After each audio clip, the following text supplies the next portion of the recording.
Yo, what's good? Welcome back to another episode of the Gifted Hoops podcast. And I'm joined here today with some passionate Dallas Mavericks fans. If you recall from our last episode last year, which a lot has happened since then, we covered the Dallas Mavericks headed into the 2023-24 season. That's a wrap. We're officially in the offseason. I'm joined here today by the two founders of the Mavericks Outsiders podcast. Mind of Reese, introduce yourself first. You can go ahead. Maurice Williams. Most people call me Reese. Mind of Reese. M of R25 on Twitter. X if you're nasty. Yeah, that's where you can find me. You can follow me on Instagram. Ain't much going on over there but memes and shit at Mind of Reese. And the YouTube Mind of Reese, which I haven't posted on in like 2 years. Mike Bibbins, Bibbs Corner on Twitter. I'm not calling it that by that other name. Virgo. I like walks on the beach. Oh, my bad. Wrong podcast. No, this is not Tinder. No, like walks on the beach, huh? I do like walks on. I don't like swimming on the beach, but I like walks on the beach. Makes sense. Bibbs Corner on Twitter, BibbsCorner.com is where I post links to articles and things like that. Have you seen podcasts for movie reviews? I just kicked that back off. So that covers everything that I'm doing right now. Absolutely. All of their links will be in the description below. For those of you who are watching on the audio version, there is a video version on YouTube at Gifted Hoops. This podcast is available on Spotify, Apple Podcasts, and all those areas. We're getting back to all 30 teams. I'm going to have to cram some of these bottom feeder teams 2 episodes in one just to get through because the time is ticking. Low-key, the NBA season's right around the corner, but we'll get to that. Let's officially get this podcast started out with one word, man. Underdogs. The Dallas Mavericks, to me, were underdogs from the season start. And you remember in the last podcast I said they could be a good team, but they had so many questions on them. And I still really believe this. I feel like the draft pick, for you to get such a steal of the draft, and again, I understand Wemby's going to draft all that, but for you to get a guy like you did in Derrick Lively to dramatically impact your front court rim protection before you even made the additions during the midseason, I feel like his role is a big part of why you guys were able to tread water. But coming in, people didn't know how to grade them because of that. Because again, like, the center rotation overall wasn't like a strong one. People weren't very fond of it. Coming in for y'all still had confidence in the team, but did you expect Derrick Lively to have the season that he did? I'll let Bibbs go first. Yeah, I think it would be a lie to say that I thought he would have the impact that he did. I thought the bar was incredibly low for what we needed a center to do, but to expect a rookie to come in and have the confidence to play on the court with a Luka and a Kyrie right out of the gates, I expected it to take him some time. I expected it to really get rolling in a way that made sense, or a way that looked like it was going to make sense in the back half of the season. He definitely had a quicker learning curve, a high IQ guy, and with Tyson Chandler working with him, and with Luka and Kyrie knowing that we need that role, we needed that center to hold it down, they were doing what they had to do to go out of their way to make sure he was comfortable in that role. So definitely meshed a lot quicker than I expected personally. Yeah, coming into the season, there really wasn't much competition for like starting role for center. He kind of like just walked right into it. I didn't expect half of what we saw from Derrick Lively's rookie season. I expected stuff like that more so years down the line. And as the season progressed, he just kept getting better. Even his flaws, like I always say, he doesn't finish around the basket strong enough. He isn't physical enough when it comes to rebounding the ball. And those are serious things for a big man, especially playing in the pick and roll with Luka. But he's so good at everything else that those flaws really didn't bother me as much.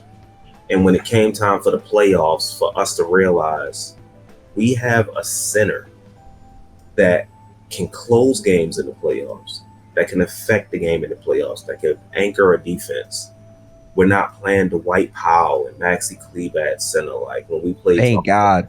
When we played y'all in the Western Conference Finals, Kevon literally looked like Shaquille O'Neal. Like shit was ridiculous. Now we have that center to where a center, and not in the same, I'm not comparing them to Rudy Gobert, Bibbs, but in Utah, Rudy Gobert didn't really have perimeter defenders, but everyone only had to do a decent enough job because you knew you had a rim protector down at the bottom. And when you add in defenders like PJ Washington and Derrick Jones Jr. for this year, you get the defense that we have, where we can play more physical, where we can go toe-to-toe with any offense, except for the Boston Celtics. And to go and get Daniel Gafford to back him up and keep that consistency really only made it better, and it helped him as well. So Derek Lively is a breath of fresh air, man. It's only up from here for his career. I agree. I wanted to lead with him first because, again, like, I'm just thinking about my biggest eggshells in terms of what got the Dallas Mavericks ultimately to where they got. But it's only one guy. I mean, Derrick Jones Jr. for the 1 year where he was a Dallas Maverick, becoming a good perimeter defender in spots and using his athleticism. I felt like they finally answered the question of, hey, maybe we should just put athletes around Luka and see what happens. And in 1 year of doing that, where did you end up? In the NBA Finals. How did y'all feel seeing your team develop itself during the regular season, seeing Derrick Jones really become the guy where he could be trustworthy in those respects? Obviously, he was a streaky shooter at times, but he showed you a great ton of value on the floor when he played.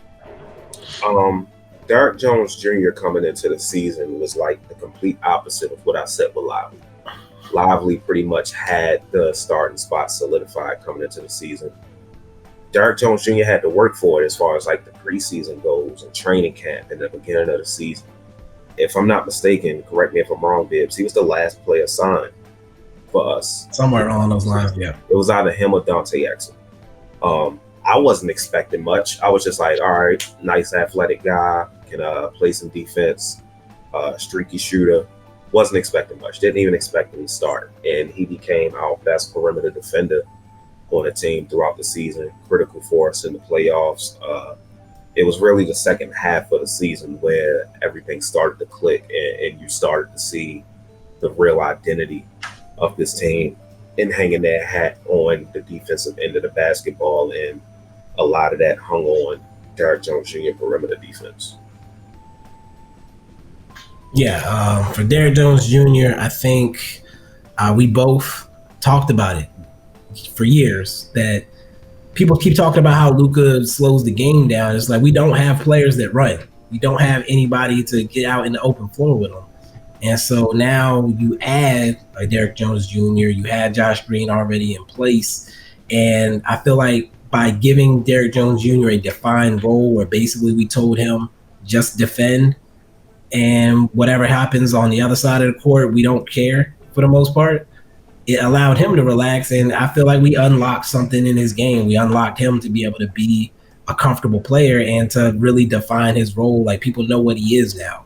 I think for years he's kind of just been floating around trying to figure out if he can get to another level. And I think now he's like, you know what, this is what I am, and that's okay. This is enough. I don't need to try to be more than this. So it was cool to watch him fulfill a role, look good fulfilling a role. And again, I think he was maximized. It's unfortunate that we couldn't get him to come back, but at the same time, for what it was for that 1 year, I have no complaints at all. Yeah, he was athletically just gifted all over the floor. And again, it's like you said, Bibbs, right? The narrative that like Luka doesn't want to move the ball, this, that. Their offense functions best with the ball in his hand, sure, but he never had guys like that who could jump more than 0.5 inches off the floor. And that's what you saw when they added in Derrick Jones. But more importantly, when they made the trade, I mean, PJ Washington in spots was doing it, right? Gafford for sure was doing it. Again, I vividly remember after the trade deadline hit, you guys played OKC. I was so locked in on this game. Like, I got to see what this game looks like. And did you see the amount of quick passes in transition Luka could throw when he finally had guys running? Like, at that moment, I was like, Dallas made phenomenal moves for this trade deadline, because PJ has always been a guy that I've said, right, has been limited in Charlotte based off how not great their franchise is. And for his overall development, I don't think they were a great place for him. I think in Dallas, taking a flyer on him and Gafford is setting up your front court for the next 2 to 3 years. For the trade deadline, at least, what were your instant reactions to seeing what you guys did? Hype. Like, anybody who's listened to a Mavs Outsiders podcast for the last 3 years knows PJ Washington was at the top of my list of guys I wanted to see next to Luka. A few years ago, we found something with Maxi Kleber as a big forward that can switch on the perimeter and hit shots. And I've been watching PJ Washington really since high school, and just watching how he approaches the game, his development, etc. And I said, you know what, PJ Washington could be an exploded version of that Maxi Kleber. I see him guard guys on the perimeter. People say, you know, his stats don't line up, blah, blah, blah. You try getting locked in on defense playing in Charlotte. Please be locked in for 82 games a year for multiple years playing in Charlotte. That's not going to happen. But I knew it was Double Cup Demons.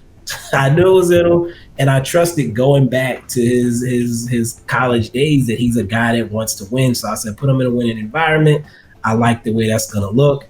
And by all means, he immediately unlocked what was dormant in him. He's probably been hungry, like, hey, man, I get to win games now? Yes, let's do this.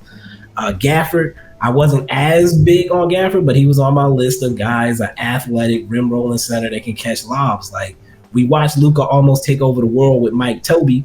Give me some dude that's willing to just do the dirty work, set screens, and catch lobs, and does it at a decent enough clip to where he's not getting lost all the time on the other side of the ball, and we're probably going to be cooking. And immediately we got some athletic dudes that have been hungry, that want to win on the team, and it paid off immediately. I was excited mainly because I tempered my expectations, because the Mavs never really do much of anything at the trade deadline. So I was like, you know, anything we do, I won't expect anything. So when I found out we got PJ and we got Daniel Gafford, I was not as big on PJ as Bibbs was, like, throughout the years, but I knew he was a good player. Daniel Gafford I was more excited about, to be honest, because I was a fan of Daniel Gafford, and it's like we finally have that center rotation. We finally have that consistency I talked about earlier. Early in the season, Derrick Lively was in foul trouble a lot. Still a big issue of his. And when he gets into foul trouble, we got to play Dwight Powell or Rashawn Holmes or Maxi Kleber at center. And that's just like, and now when Derrick Lively is out, oh, here's our other athletic rim-running rim protector. I'm with, listen, I'm 100% with Reese. PJ, I'm like, okay, it can work. I do believe that he's not playing to the best of his abilities in Charlotte because of role. Also, he was injured a ton of times. Anytime he played the Mavericks, he killed y'all. So I felt like him on the Mavericks roster with Luka as a playmaker made sense. But I'm with Reese. Gafford is the bigger thing that popped out to me because Lively was not only in foul trouble, but also he had a bit of injury stuff going on. So getting Gafford to clean up that overall rotation made a whole lot of sense. Also, for many years in blocks, Gafford was always in the top 10 for bigs in the league. So I feel like adding that type of verticality with Lively was one thing, but seeing them both on the floor playing together was crazy. And this is a preview of what's to come, but I'm telling you, Lively shot that three in the finals with confidence. I know it was one, but that shit was automatic, bro. Was it fate? I just want to ask that real quick. Was it fate? I'm going to say this. Okay. It wasn't fake. Word. But it will not happen during the season often. And I don't think they're gonna unleash him. Huh? You don't think they're gonna unleash him this year? No. What about mid range? I don't know if he can shoot mid range. Just because he can shoot threes, doesn't mean he can shoot mid range. Yeah. They posted the clip of him working on his mid range game yesterday. I'm just saying. Now if he got a mid range game, I like to see that more because that opens up the offense a lot. But I don't want him just like. I don't want it to turn into him just camping on the 3-point line. Like if he takes one three a game, 2 threes a game, cool. But I don't want it to tear away from what was working. Yeah, I'm pointing to that only because again, if he's able to develop that part of his game, him and Gafford make so much sense as a front court because now it's like the spacing isn't going to be as clogged sometimes. They can both athletically detonate because quite literally after the trade deadline, they were number 1 and number 2 in terms of field goal percentage at the basket. Like Gafford almost broke Wilt Chamberlain's record, didn't he? Yeah, he did after he got traded here. Consecutive shots made, yes. He actually went on another streak right after that too, but it's nice when you're getting handed just handed the ball right at the rim by an elite passer. And you're not a guy that's going to put the ball on the floor and try to cook, which again, it goes back to willingness to do the dirty work. In the past, we've had these centers that want to do other things. Kristaps Porzingis, for example.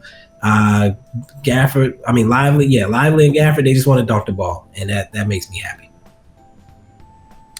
So that does take me to the other part of this, right? Because again, I think what Dallas did a really good job of is acknowledging who their team is and saying we need to do something. Because we see a lot of teams just sit on their thumbs and do nothing, right? We see a lot of teams trade for Corey Joseph.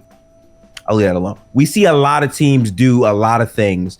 And for Dallas to actually address their issue is good because Dallas did have a piece of bail. I don't know how widely debated this was in the Mavs overall community, but you guys weren't really healthy for a lot of the season. So you guys had like a lot of lineups out there. And some people were like, we don't have to make crazy moves. Just wait until we get healthy.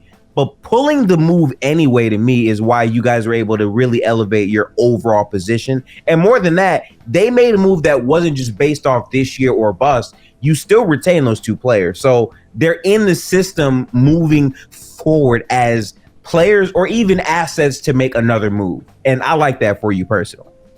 I like it as well. I'm really excited to see what this team could be with a full year of Daniel Gafford and PJ Washington.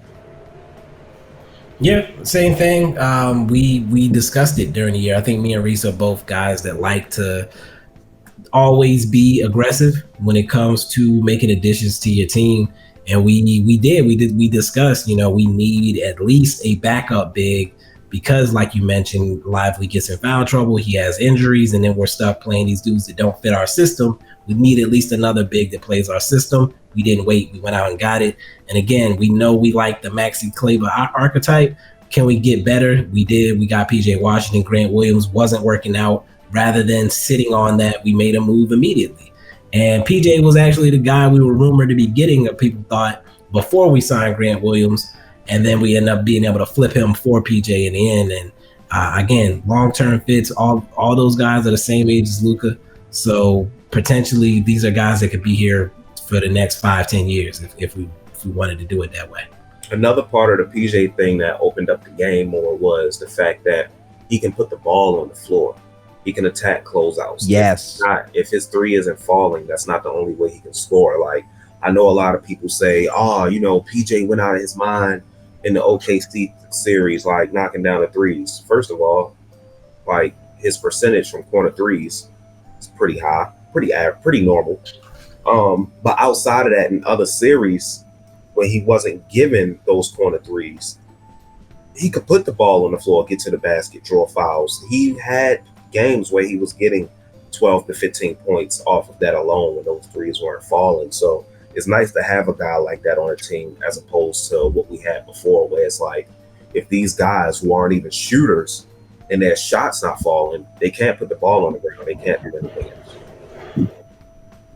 Yeah, I think the development of PJ is probably the biggest thing I'm looking at because to me, PJ can be the wing, like the guy that can actually put the ball down and get fouled. Because again, people don't understand how important possessions are in the playoffs. When you have like a 5-point lead and there's 3 minutes left, someone getting to the free throw line, even if they only make one, just breaking up the rhythm and the momentum can swing a series, right? You need players like that. And PJ, to me, really had his first year of meaningful basketball, right? Now having a full offseason with targeted player development could make him really thrive in this overall system. So I think PJ improving is a big part. But I do want an honest answer from both of you. And when I say honest, I mean honest, okay? Look at me and tell me the honest truth, okay? You've had 2 years of this now. Tell me what the Kyrie experience is fully like all the way through.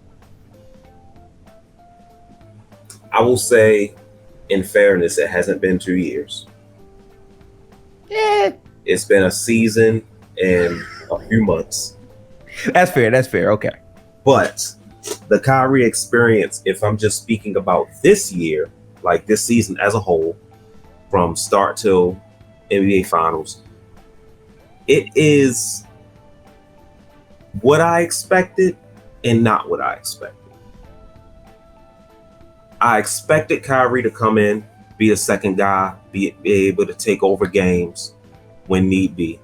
What I didn't expect was Kyrie to come in and be passive and be too passive and not show up in the beginning of games and then show up at the end of games. And even when Luka isn't in the game, he's deferring to guys like Tim Hardaway Jr. and Dante Exum and Jaden Hardy as far as giving them the ball.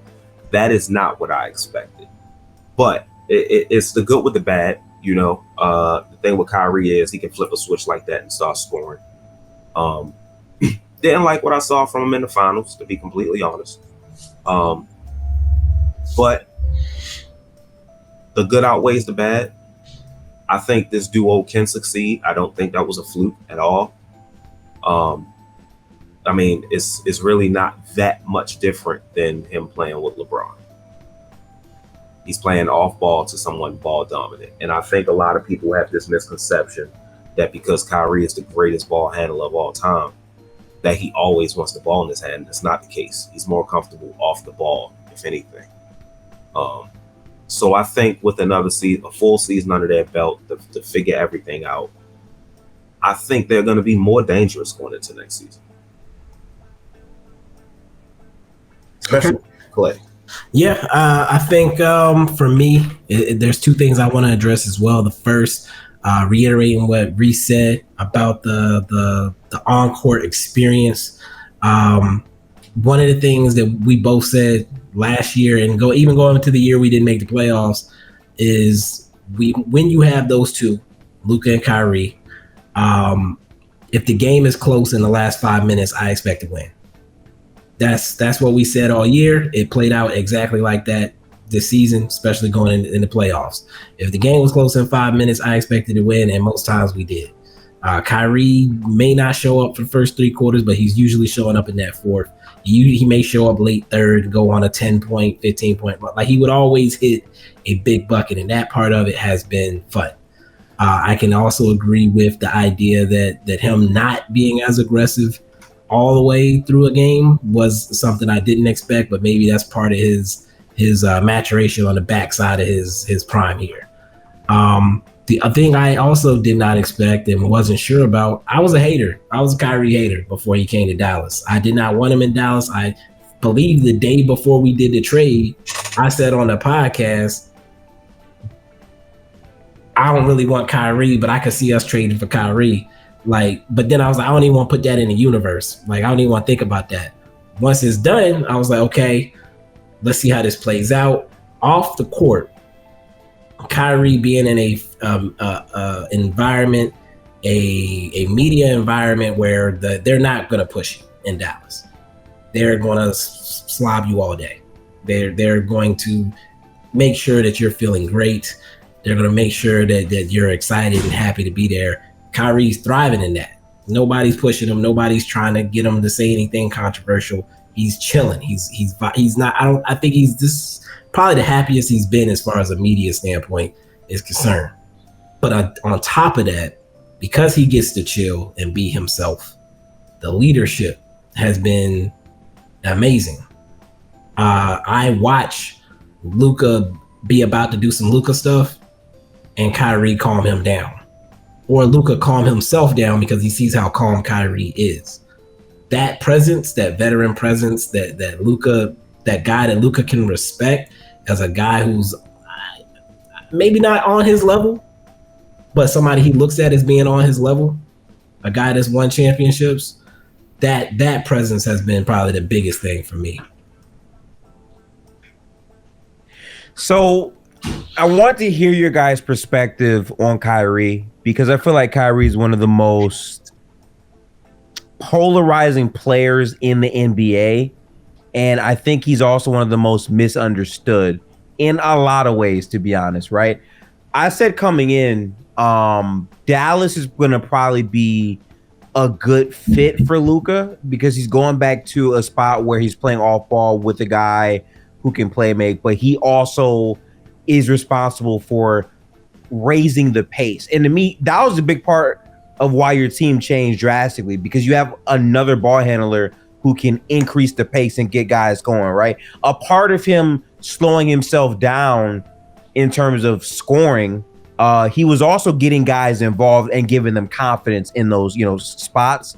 And I feel like that was also equally important for your run, because you guys, obviously don't make it without those other player contributions. And I think that is something Kyrie understood. But I think in terms of the off-ball point, you make a great point. I took the time to watch many different Dallas exclusive interviews, and they're just thrilled to have Kyrie, and they actually ask him basketball questions. A lot of times in Kyrie Irving's career, it's not about basketball. It's about other things, which makes him feel away. This has been all about basketball, which is what he's all about, and he's been giving back in all of those things. So now you're seeing the best traits of Kyrie as a leader, all that finally come to fruition. Part of that to me is with all of the turmoil he's already faced, right? With Nike dropping him and all this other stuff. Going through all those things, I think, has gotten you the most mature version of Kyrie. But I think the biggest thing is people don't watch Kyrie, I don't think, because they said Kyrie was going to demand the ball from Luka. Like, did you not see Kyrie in Brooklyn the first year in Boston when everything was working fine? Like, he's the perfect off-ball player in that spot. And I think Kyrie deserves a ton of credit in this. Luka was injured versus the Clippers very roughly to start, and Kyrie was taking over that series, right? You get in a dogfight against OKC, didn't have a great overall series, but he still made big plays when it mattered, and the playmaking was there, right? Then in the conference finals, Luka and Kyrie go bonkers for 5 games. I watched every possession. Reese noticed almost every other game I was calling Reese. So like seeing him in those spots mattered. Against Boston, it's just, I don't think it was a code he could like really crack with their size and their length. But to me, that more so spoke to some of the limitations this Dallas roster still might have. But overall, I think the Kyrie experience with Luka can work. And again, I love what you said, Bibbs, right? When it's 5 points left in the game, you're confident to win. That's because in the clutch, Luka and Kyrie were the best duo for the entire year. I believe Jason Kidd alluded to something like that. It's like, if the game's close towards the end of the game, I like our chances. And that was in terms of like, that was in response to like someone asking about defense, I think. But even without defense good, like against anyone, if it's a close game, I'm taking us. We won't always win, but for the most part, I feel like I'm gonna be right. Yeah, I do want to point out that I think that theory might be 100% facts, because if you think about the finals weren't really close. No. Like, if you guys had that margin where it's like a 10-point game or 5-point game, maybe it looks different. But again, I think that's the thing. I think y'all still need like a real wing though. And that kind of takes me to like this year, with your new ads. I got to start with this. I'm a Golden State fan, super unbiased. I've been exiled from half of the community. It'd be like that. Klay Thompson is a Dallas Maverick. Now, I'm gonna let y'all, tell me what y'all think about Klay Thompson, because I'm curious about how you think he's gonna overall impact your team, and then I'm gonna tell you what I think he'll do for the Dallas Mavericks. I go first. Yes. Victory. Wanted this for so long. For about 4 years, I've been asking this, and I never thought it would happen because I never thought the Golden State Warriors would be dumb enough to break up Steph and Klay. But they did it. And he chose us over the dingy ass Lakers. And I understand why. I'm excited, honestly, all jokes aside. I'm excited.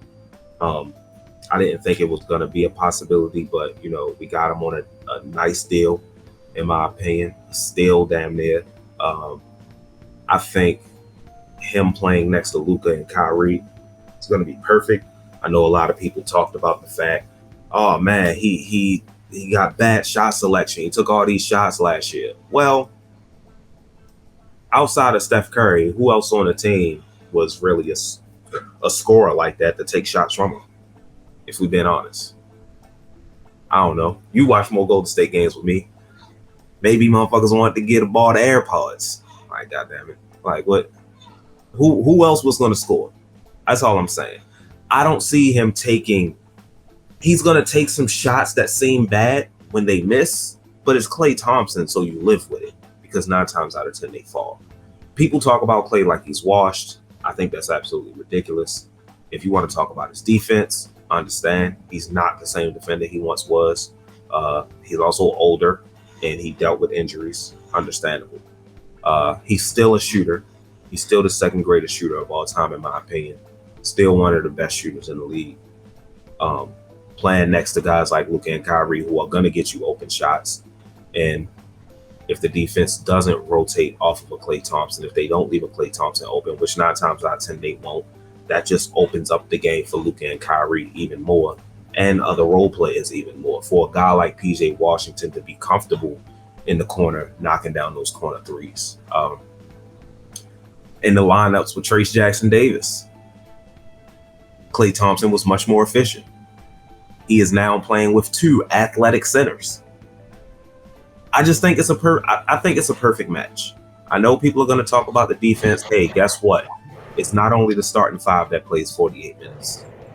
We have guys on the bench that can do things. I think we're going to be okay. I think Klay fits perfectly.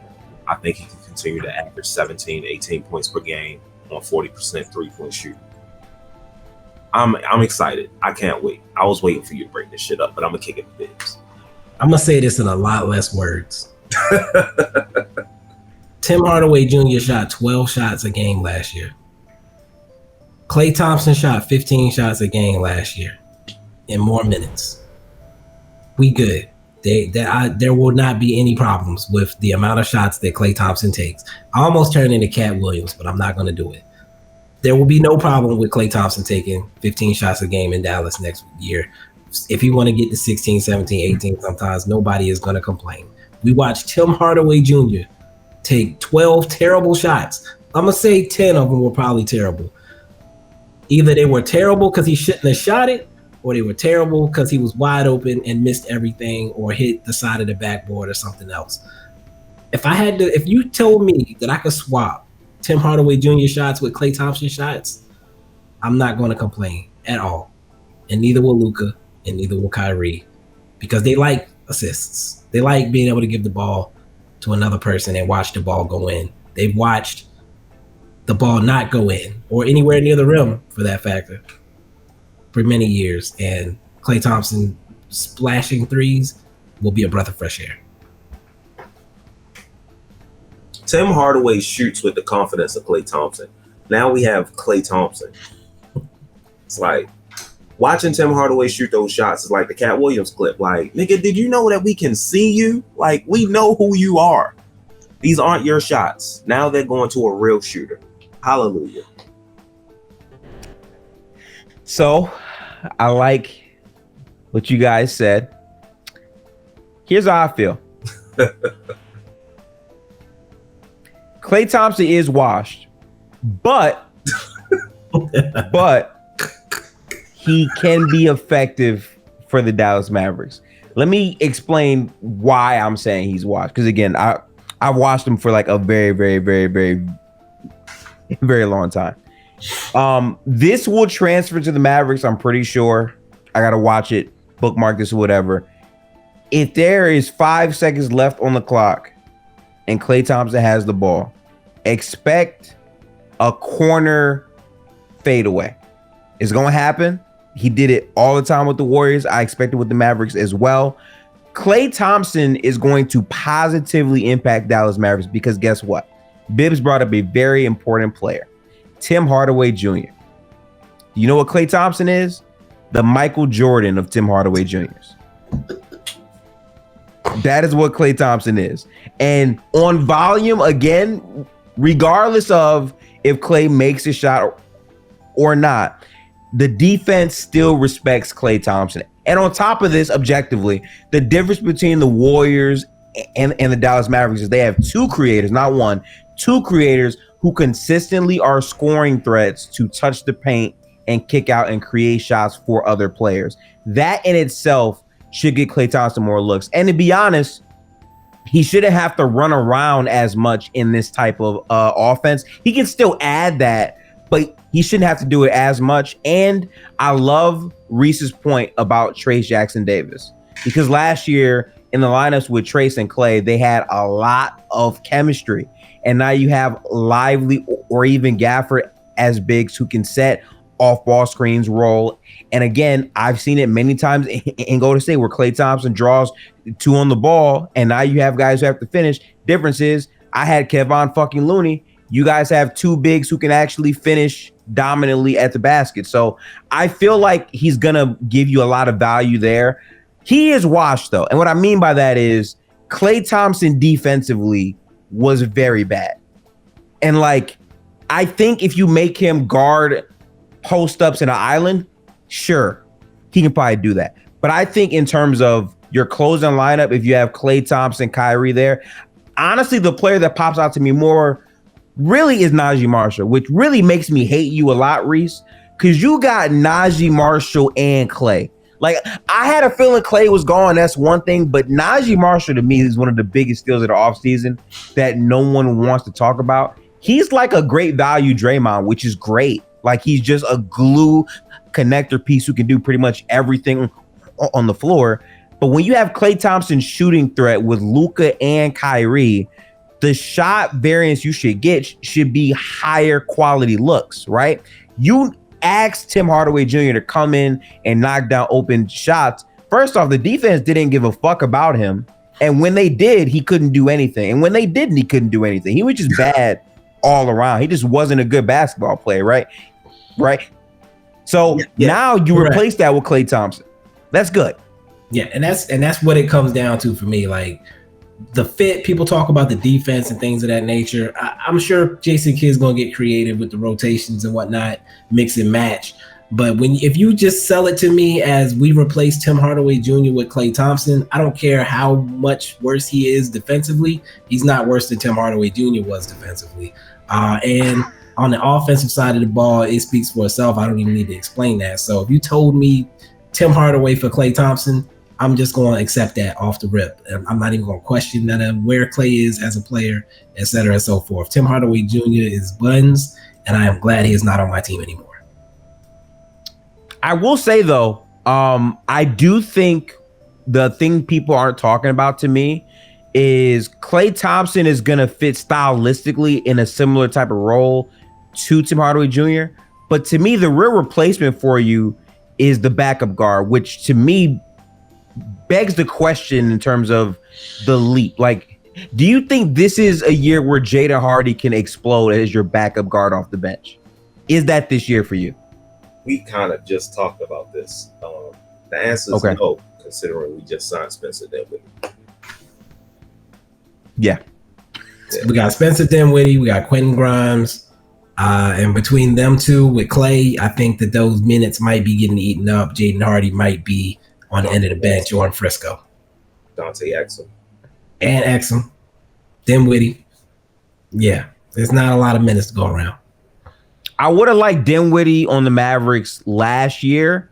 I still feel like he might be like the Al Horford type where he's asked anywhere else but Boston. Like he might just be bad anywhere else but Dallas.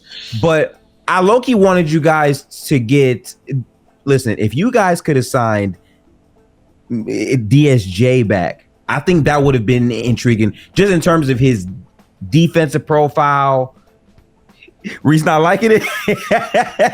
Here's the thing. People been wanting DSJ back for years, and I'm just like, y'all gotta get your heart out of this shit. Like, okay, this year, if we'd have signed DSJ, I'd have been cool with it. I would have understood why they did it.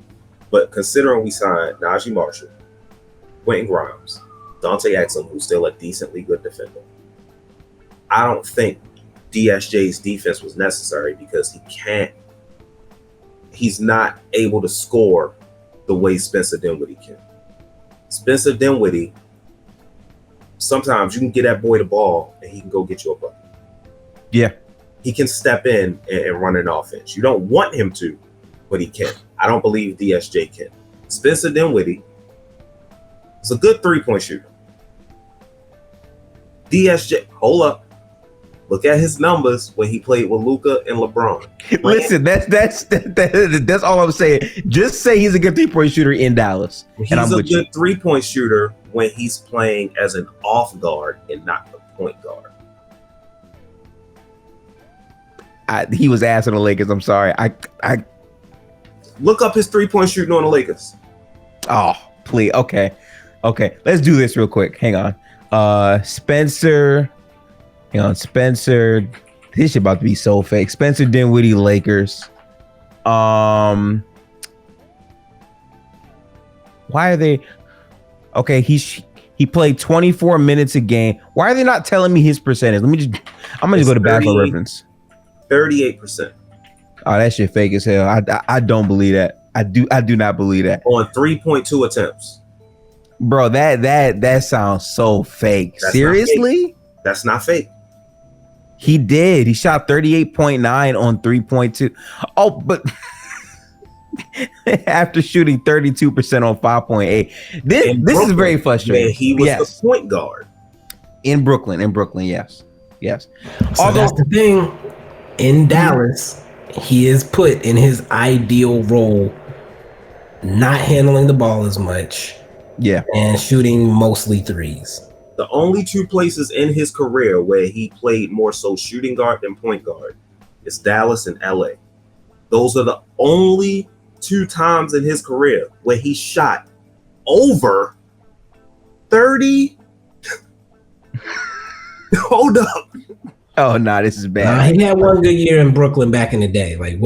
He averaged 1.7 threes that year. That's fake. Okay, I can allow that. That is fake. That's yeah. Fake. Over 34%. He shot 38%. Oh, wait, no, that's from the field. Never mind. My fault. Hey, yo, don't say that out loud. Don't say that out loud. Yeah, no. Listen, I want to be clear. I was one of the ones campaigning for him to go to the Mavericks because for some reason I just get like that Al Horford vibe where it's like he's just is gonna play different in Dallas. He's used to the team. He understands his role. He understands the overall system, and he went on a deep playoff run with you guys. And again, I'm sorry, but I tell Reese this, right? Every single year, I make it a tradition, Bibbs, to go on YouTube and type in Dallas versus the Phoenix Suns Game 7 and just watch the obliteration that was. And it's like, yeah, and like he was a big part of that. So I think having him back just for locker room vibes on top of the role is a great pickup. I really do. I like the personalities on his team this year too. Yeah, I think he'll fit in fine. It's a decent pickup. I didn't want him back because of that shit he said when he went to the Lakers. Yeah, that was kind of shit. But I mean, once he here. So it is what it is. It's kind of like, if I put it into 2K terms, I would have liked a different archetype of player in that role, but his overall is higher than the available players that fit that archetype. So if I have to get the best talent available, I'm gonna take the best talent available. Spencer Dinwiddie like a 76 on 2K. But the guy I wanted was probably a 70, 72. Who, Dennis Smith Jr.? Dennis Smith Jr. as a defensive archetype. I'm not gonna lie, you can make that shit work. I'm gonna be honest. They shit probably around the same, and I'm gonna look it up right now. And Exum is the other guy that would be holding down that role. We saw him disappear in the playoffs. So if I can put Spencer Dinwiddie in there, somebody I know what he's gonna do, I'm gonna take that every day. And they still are gonna compete probably for some of those minutes. But if I know what Spencer Dinwiddie does, I don't have to question what he's gonna come in and do. Dennis Smith Jr. is currently a 75 overall. Let's look up Spencer Dinwiddie. He gotta be 77, 78. I'm sorry to tell y'all this, man. Like, I understand that Reese has the numbers. He has me dead to rights. I know he shot 38.9% on the Lakers. He was so bad on the Lakers, bro. That number is same overall from my mind. Same overall. But he was bad on the Lakers. Don't get that twisted. He was buns. He was ass. He was cheeks. But he shot the motherfucking ball. Here's what I'll say: the girl, just because she don't work for you, don't mean she don't work for me. Yeah. I can't push back on that. I listen. I am committed to the belief that he is the other only Al Horford in the league, where Al Horford was dominant on the Boston Celtics, left to Philadelphia, awful. OKC, DNP, came right back to Boston, won a title. You know what I'm saying? Like, I think that that's the type of player he is. Although the one thing on this team that, like, I wish you guys had, and again, PJ can maybe grow into this over the years. It could be this year, I don't know. But I really wish you guys had just a more reliable three who could, like, really shoot the ball. You know what I'm saying? Like, that type of archetype is what? Who? Klay Thompson. No, as a two-way player. Yeah. It would have to be PJ or, well, Najee's not going to start at any point. So, and Najee can probably come off the bench most likely. And his 3-point shot might actually be fake. So,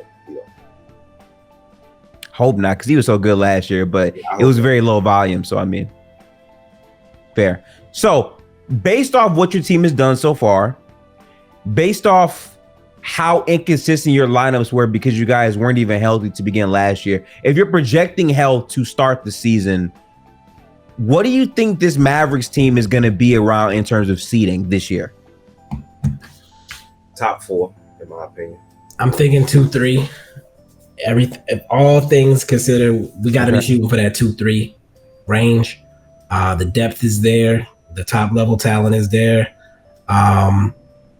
And the experience is there. So I gotta say we gotta be in that 2-3 range for me.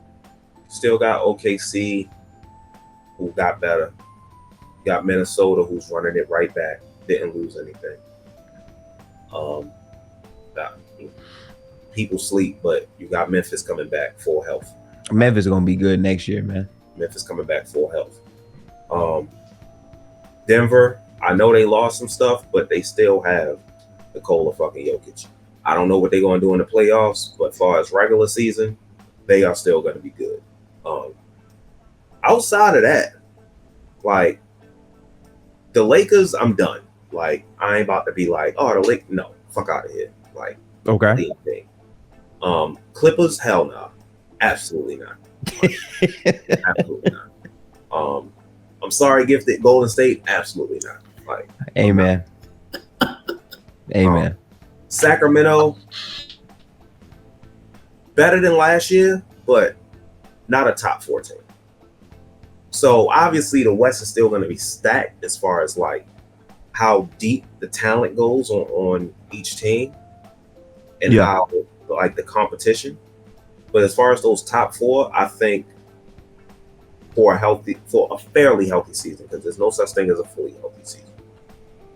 Fairly healthy season, we are solidified, in that top 4.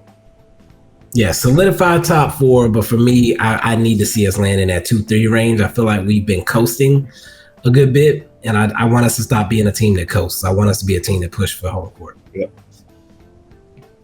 Okay.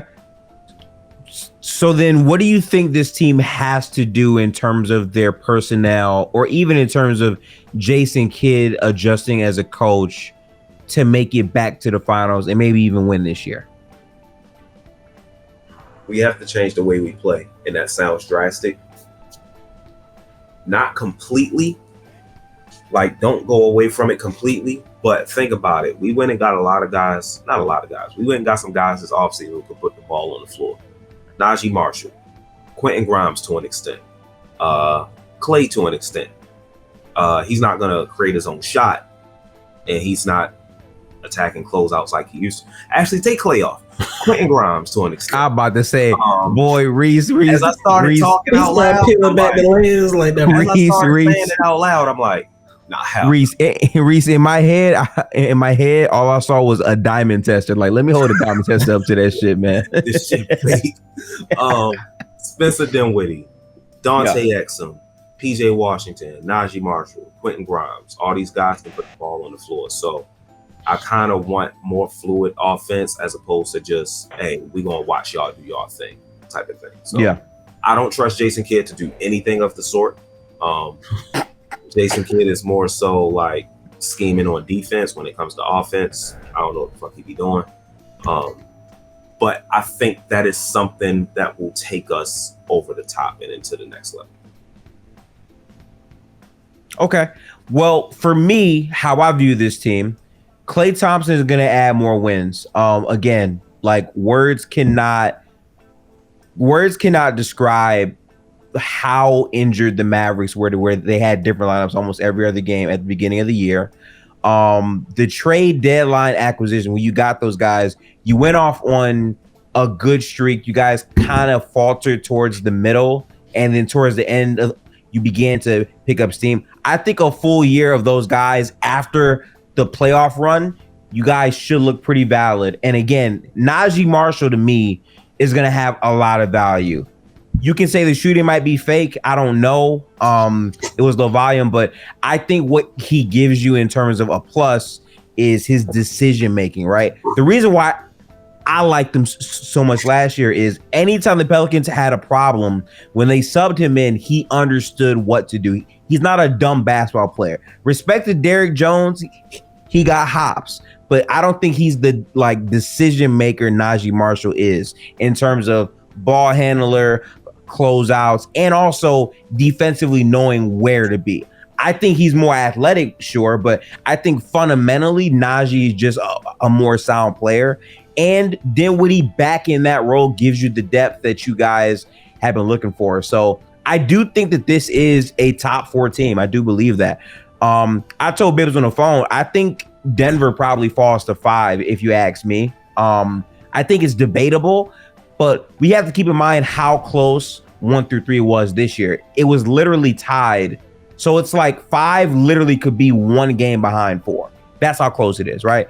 But I do think Dallas is going to have a ton of regular season success. To me, a lot of this comes down to matchups, right? And I think having Kyrie and Luka with more shooting, more athleticism, especially if we get another Derrick Lively leap, it's going to make this team very, very, very dangerous. I don't know what my finals picks are. It's way too early for that shit. But I believe in this team to be a good regular season team for sure. I do.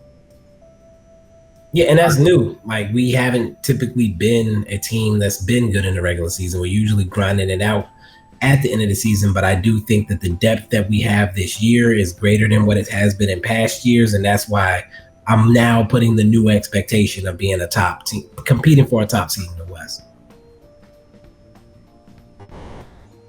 True. Well, the last thing that I'm going to ask you that is Dallas adjacent here. What do you expect or want for Luka to develop in this offseason ahead of this season? What changes do you want to see him put in his game? And no, I'm not. Listen, I hate when people are like, playoff ball more. What do y'all specifically think he could change realistically that will make him pop next year to y'all? After the season, we talked about his body. And it's not just about his weight. is conditioning in general. I think if he, with Slovenia not being in the Olympics, he has some real downtime. I genuinely think he needs to just focus on his cardio and just making sure that his body is at the peak that it can be, so that he can, one, make it through the season. Because what we've seen is every year he wears himself down over the course of the year. He eventually needs some time off because he's built up all these injuries. He's not taking care of his body on the floor. He falls unathletically. And I don't know how to describe that to somebody that doesn't just understand that statement. Like, he falls and flops to the ground. He's not falling in a way that takes care of his body. So he's picking up all these dings over the course of the season. So I think a genuine focus on taking care of his body in the offseason, his conditioning, and then taking care of his body during the regular season, not taking the unnecessary hits that he takes are my two big things for real, honestly, to get him to the end of a season healthy. I think cardio and taking care of his body is a big thing. It'll help with injuries, but I'm kind of giving up on that because I've seen him come into the season slim, like lean, nice body, and then halfway through the season, it's back to the old. And that could have a lot to do with the fact, like, he's getting injured and he's not taking care of his body while he's injured. Who knows? I don't give a fuck about the off-ball stuff. Y'all can kiss my ass with that. I get, like, it's low-hanging fruit, but, like, maybe the defense, like, I don't need him to be locking people up, like, but if we can get the defense that we saw a little bit throughout the playoffs, just more so on a consistent basis in the regular season, and it's hard to ask someone who's putting in that much on offense to lock in like that during the regular season as opposed to the playoffs. But since we saw that you can do it, I just want to see it more often. So, and since Bibb said the body thing, I'll go with that. And I'll add, it's just awareness. I'm not asking, like you said, not asking him to be a clamp guy, just the off-ball awareness that he seems to. It's been a problem since, like, I remember scouting him when he was in Madrid. He falls asleep off ball a lot, and it basically just becomes a hole in the defense that teams exploit. So if we can cut that down, cut that in half even, we're going a long way with that. I think for me, what I want to see from Luka, and this might not be realistic, but I want to see the Mavericks use his size and weight to his advantage more. And to me, it doesn't have to just be in terms of, I guess, post-ups, but sometimes if he doesn't have the ball, don't use him as a cutter. He can do that, sure, but use his weight as, like, hey, a Kyrie, Luka inverted two-man game. Like, I would love to see that. I think he has enough size to, like, do that, and the amount of, like, easy post mismatches he'll get from doing that should create pretty good looks. I would like that personally if they could do that more. I agree. I would like to see a more Kyrie and Luka two-man game. Kyrie with the ball, Luka setting the picks, maybe getting switches, maybe just setting up for a post-up deep into the post. Like, I feel like we don't utilize any of that stuff as often as we should. It's in the playbook, but they don't use it enough. And maybe that's a thing with his body as well. They don't want him banging people in the post necessarily, but you gotta find ways to take advantage of that. And then you could also get his playmaking off by having him in the paint versus him having to drive to the paint. His playmaking would be so elite if he's just cleanly catching the ball at, like, the nail or something. And it's the same thing I talked about with Giannis back in the day when they transitioned away from Jason Kidd, is him starting with the possession at the top of the key with the ball is a lot less effective than him getting the ball in the middle of the paint or on the elbow or whatever the case may be. That's you're gonna do a lot more damage getting them closer to the rim with the ball versus making them drive all the way from the perimeter to the hoop or whatever you're doing. You're wasting a lot of their energy, and you're not getting that impact on the defense of sucking the defense in that you could have by getting them the ball deeper in the paint. Word. Or closer to the hoop, I should say. Word. Do you buy into the play Luka hinted at with Boston where he runs off the ball, curling to the top to catch and shoot? Or do you think that's just cap? When you ask, do I buy into it? What do you mean? Like, do you think that'll be something he actually focuses on in terms of making that a play that he does more often this year? In the last season, I've seen him shoot the three off the catch and shoot a lot more often. So I would say yes, I buy into it. That play specifically, maybe not, but I think there will be more play. Then again, talking about plays, Jason Kidd is the head coach. Take it with a grain of salt. I think there will be more plays where they're setting Luka up to catch and shoot as opposed to working real hard to get a contested three off. Right. Yeah. Well, hey, we got the official Dallas Mavericks breakdown. We went through all 2024. We talked about the Crypto King. We talked about Kyrie. We talked about Captain Klay. Washed? Is he not washed? We'll see, I guess. And also the regular season. You guys do have this team contending to go to another NBA Finals. I don't think it's crazy. I think the Western Conference that we're in is extremely volatile, where it's like there's so many good teams, sure, but I mean, there's like it's so matchup dependent. And again, as Bibb said, I think the continuity for largely keeping the same roster and adding players who really add, right? Like a lot of connective guys, right? Having Najee Marshall be on the floor with Kyrie and then maybe Klay Thompson, right? Those lineups could give you a lot of value. I just think you have a lot of different plug and play units than you did last year. And the internal development of the players that you traded for, I think a lot of those things can add up to why this team can go back to the finals. Again, I don't know, but I will be watching more Dallas games. And no, I'm not watching it because I'm sad about Klay Thompson. I like the team, so I will be watching the team. So yeah, I appreciate you guys. Make sure to go tap into the Mavericks Outsiders podcast. The links will be in the description below on the YouTube side. We do these podcasts live on playback, and then we post them after the fact on YouTube and all the audio platforms. To Bibbs and Reese, any final words for the show?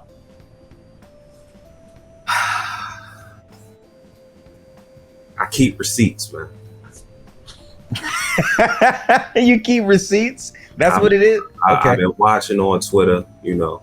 I know a lot of OKC fans salty about the playoffs. I know a lot of Minnesota Timberwolves fans salty about the playoffs. I know a lot of Clippers fans salty about the playoffs. I just want y'all to know, y'all gonna have high blood pressure like a motherfucker because you're gonna continue to be salty and we're gonna keep whooping y'all ass and it ain't gonna change. I'm clipping that. After this season, in the words of Steph Curry and Jason Tatum as a plagiarist, what they gonna say now? What they gonna say now? I don't think I have anything to add to that. Appreciate you having us. Looking forward to the season. And well, I will say one other thing. I'm sorry about your Warriors. I'm not. Sorry. You had a good run. I've been praying on y'all downfall for a minute. Listen, I gotta be honest, bro. Like, I don't know if it's because I started watching basketball later, but like for me, it's like I saw this team win 4 championships. Like, I want to win more.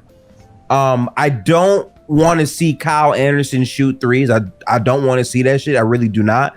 But it's like we had our time. I just want them to make a decision. If you're gonna suck, trade Steph. We'll move on and be ass. But like being in the middle is the shit that kills me, right? Like seeing all these baby ass trades that mean nothing without a true reliable secondary option, which could be Lauri Markkanen, but I'm tired of saying his name for the 15th time. I'm just in purgatory right now, at least until the 6th, which is when they have to pay him or not. So it's a weird spot for me to be in because there's arguments I can make basketball wise why this team is good, but I saw this team be so ass, and I'm sorry, but like I gotta double down on this real quick. This is not the Golden State episode yet. I will crash out when we get there at the end of this offseason. But the fact that Buddy Hield is on my team and he's wearing the number 7. 7 is the definition of a variance number. Am I lucky? Am I not? So sorry about that. I crashed out a little bit, but yeah, appreciate you guys. Tap into their podcast. I can't wait to hear how the season goes. I will be for sure locking in to y'all stuff even more. So again, tap in with them. As always, we'll catch you guys in the next episode of the Gifted Hoops podcast. Peace out. Y'all have a good one, people. Peace.